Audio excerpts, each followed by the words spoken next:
119 கல்வெட்டுகளில் இருந்து திருவண்ணாமலை ஆலயம் முதலில் எப்படி தோன்றியது, எப்படி வளர்ச்சி பெற்றது, யார் யார் எல்லாம் கோவிலை கட்டினார்கள் என்ற உண்மை ஆதாரப்பூர்வமாக கிடைத்துள்ளது. திருவண்ணாமலை ஆலயம் இப்போது 24 ஏக்கர் பரப்பளவில் பிரம்மாண்டமாக உள்ளது. ஆனால் கல்வெட்டு ஆய்வுப்படி பார்த்தால் இதிகாச காலத்தில் மகிழம் மரத்தடியில் ஈசன் சுயம்பு லிங்கமாக தோன்றினார் என்று தெரிய வருகிறது. அதனால்தான் திருவண்ணாமலை தலத்தில் மகிழ மரம் தல விருட்சமாக உள்ளது.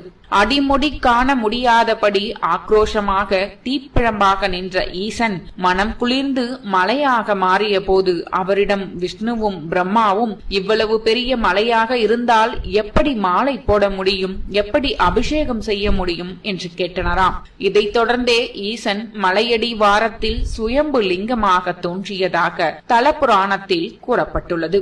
முதல் மற்றும் 2ஆம் நூற்றாண்டுகளில் மகிழ மரத்தடியில் சுயம்பு லிங்கம் சிறு மண்சுவர் கோவிலாக இருந்துள்ளது. 4ஆம் நூற்றாண்டில் கருவறை செங்கல்லால் கட்டப்பட்டது. 5ஆம் நூற்றாண்டில் அது சிறு ஆலயமாக மேம்பட்டது. 6, 7, 8ஆம் நூற்றாண்டுகளில் திருஞான சம்பந்தர், திருநாவுக்கரசர், சுந்தரர், மாணிக்கவாசகர் ஆகிய 4வராலும் அண்ணாமலையார் பாடப்பெற்றார். அப்படி பாடப்பெற்ற போது கூட அண்ணாமலையார் செங்கல் கருவறையில் தான் இருந்தார். ஆலயமும் ஒரே ஒரு அறையுடன் இருந்தது.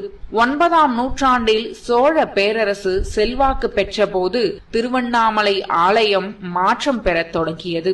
817ஆம் ஆண்டு முதலாம் ஆதித்ய சோழ மன்னன் செங்கல் கருவறையை அகற்றிவிட்டு கருங்கல்லால் ஆன கருவறையை கட்டினார். பிறகு ஒரு காலகட்டத்தில் அந்த கருவறை மகிழ மரத்தடியில் இருந்து தற்போதைய இடத்திற்கு மாறியது. 10ஆம் நூற்றாண்டில் கருவறையை சுற்றி முதல் மற்றும் 2ஆம் பிரகாரங்கள் கட்டப்பட்டன.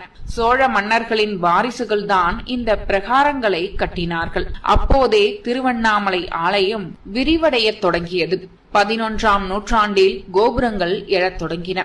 முதலாம் ராஜேந்திர சோழன் கொடிமர ரிஷி கோபுரத்தையும் சுற்று சுவர்களையும் கட்டினான். 1063ஆம் ஆண்டு வீர ராஜேந்திர சோழ மன்னனால் கிளிகோபுரம் கட்டப்பட்டது. இதனால் திருவண்ணாமலை ஆலயம் கம்பீரம் பெறத் தொடங்கியது. 12ஆம் நூற்றாண்டில் 3ஆம் குலோத்துங்க சோழ மன்னர் உண்ணாமலை அம்மனுக்கு தனி சன்னதி கட்டினார். 13ஆம் நூற்றாண்டில் சிறு சிறு சன்னதிகள் உருவானது. சோழ மன்னரிடம் குறுநில மன்னராக இருந்த பல்லவ ராஜா கோப்பெருஞ்சிங்கன் ஆகியோர் இந்த சன்னதிகளை கட்டினார்கள். அதோடு ஏராளமான நகைகளையும் திருவண்ணாமலை கோவிலுக்கு அவர்கள் வாரி வாரி வழங்கினார்கள். 14ஆம் நூற்றாண்டு திருவண்ணாமலை ஆலயத்திற்கு மிக